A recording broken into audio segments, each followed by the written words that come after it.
নমস্কার, আমি সুরজিৎ বিশ্বাস। যা অবস্থা ফিলিস্তিনিদের, খারাপও লাগে বিষয়টা দেখতে, কিন্তু এই হামাসদের জন্যে যে এত মুসলিম প্রাণ হারাচ্ছে খুবই খারাপ লাগে। ওদের মূর্খামির জন্যে ইসরায়েল যেভাবে ওদেরকে হত্যা করছে, আর বেশি দিন নেই ওখানে সবাইকে হত্যা করে ফেলবে। যত তাড়াতাড়ি ওই হামাসদের ওখান থেকে বিদায় করতে পারে ততই ওদের জন্য মঙ্গল। কত মানুষ হত্যা করবে ইসরায়েল তার হিসাব নেই। ওর জন্যে ইমিডিয়েট হামাসদের ওখান থেকে তাড়াতে হবে। যদি না তাড়ায় মৃত্যুর নগরী বানিয়ে ফেলবে ওটাকে। ওখানকার ফিলিস্তিনিবাসীরা বুঝতে পেরেছে হামাস জঙ্গিদের জন্যে এত ফিলিস্তিনি মানুষের হত্যা হচ্ছে।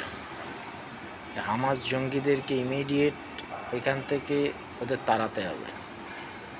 যদি না তাড়ায় ওদের কপালে ভীষণ দুঃখ আছে।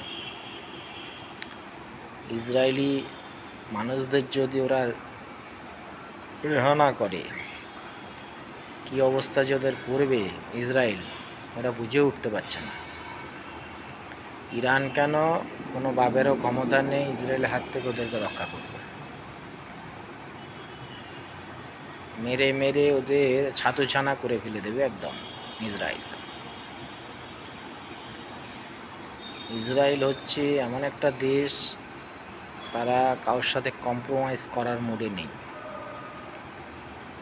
ওর জন্য যত তাড়াতাড়ি সম্ভব ইসরায়েলের যাদের বন্দীদের আটকে রেখেছে তাদের ওদের মুক্ত করা, আর এই হামাস জঙ্গিদের ওখান থেকে বার করে দেওয়া ফিলিস্তিনি মানুষদের। যদি না করে ওদের অবস্থা খুবই খারাপ করে ছাড়বে। বহু সাধারণ মানুষের মৃত্যু ঘটছে হামাস জঙ্গিদের জন্যে। এই জঙ্গিদেরকে ইমিডিয়েট ওখান থেকে ফিলিস্তিনিবাসীদের তাড়াতে হবে। নাহলে একদিকে ট্রাম্প হুদি জঙ্গিদের হাঁটাচ্ছে, খতম করছে, এদিকে ইসরায়েল খতম করছে হামাস জঙ্গিদের। মানে মৃত্যুর নগরী বানিয়ে ফেলেছে। ওরা বুঝতেও পারছে না তার সাথে পাঙ্গা নিয়েছে।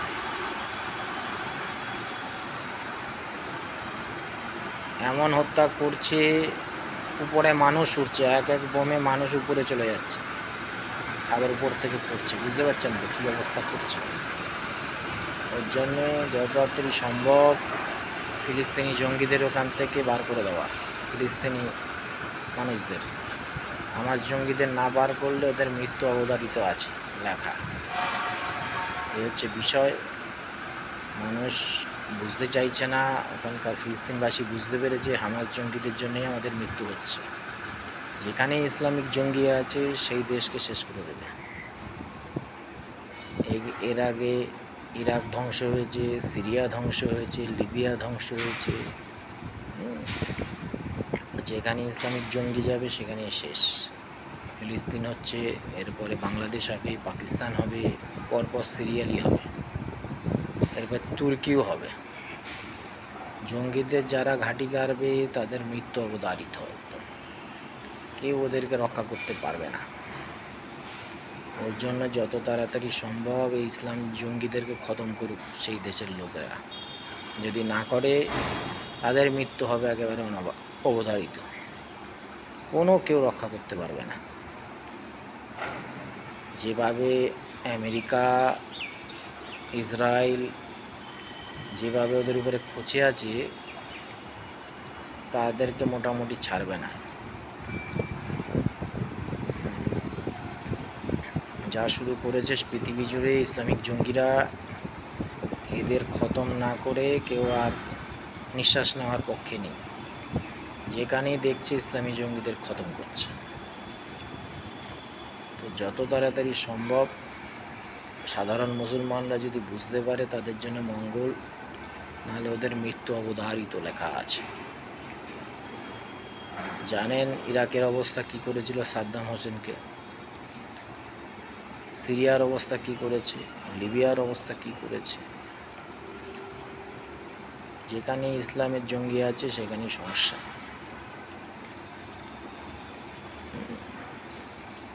ইন্ডিয়া তো কাশ্মীরে যা উৎপাত করেছিল ইসলামিক জঙ্গিরা আপনারা জানেন। ঠিক আছে, এই যেখানেই যাবে সেটা ধ্বংস করবে। আফগানিস্তান ধ্বংস হলো এদের জন্য। তো এইরকম সারা পৃথিবী জুড়ে উৎপাত আর কেউ সহ্য করতে চাইছে না। এরপরে দেখবেন ফ্রান্স, জাপান, জার্মান, ব্রিটেন যেখানে উৎপাত করছে এদের সেখানেই খতম করবে। এমন কোনো দেশ বাকি নেই যারা যেখানে এরা উৎপাত করছে না। যেখানে উৎপাত করবে এদেরকে একদম সমূলে বিনাশ করবে, সে বিষয়ে কোনো সন্দেহ নেই। সাধারণ মুসলমান যারা বুঝতে পারছে না তাদের জন্য, এই আতঙ্কবাদীদের জন্য এদের মৃত্যু হবে। মায়ানমারে কী অবস্থা হলো একবার চিন্তা ভাবনা করেন। এই জঙ্গিরা সারা পৃথিবীতেই অশান্তি ফেলায়। ইসলামিক জঙ্গিদের যেখানে পাবে সেখানেই সারা পৃথিবীর মানুষ এদের প্রতি বিরক্ত হয়ে গেছে। যেখানে পাবে তাদের সেখানে হত্যা করবে, এমন একটা অবস্থা হয়েছে। তীত বিরক্ত হয়ে গেছে সাধারণ মানুষ এদের উৎপাতে। যেখানেই যাবে সেখানেই বিশৃঙ্খলা তৈরি করবে। ওখানকার মেয়েদেরকে প্রেমের জালে ফাঁসিয়ে তাদেরকে রেপ করবে। এসব হারামির বাচ্চারা, এদের জন্যে যারা আম মুসলমান তারা অবধি হত্যা হচ্ছে। যারা ভালো মুসলমান, যারা সমাজের জন্য কাজ করে, মানুষের জন্য কাজ করে, তারা এই জঙ্গিদের জন্য তাদের অবধি মৃত্যুবরণ করতে হচ্ছে। প্রচুর ভালো মুসলমান আছে যারা মানুষের কাজ করছে, জগতের সেবা করছে, মানুষের সেবা করছে, তারা অবধি জঙ্গিদের জন্য মরছে। ধন্যবাদ।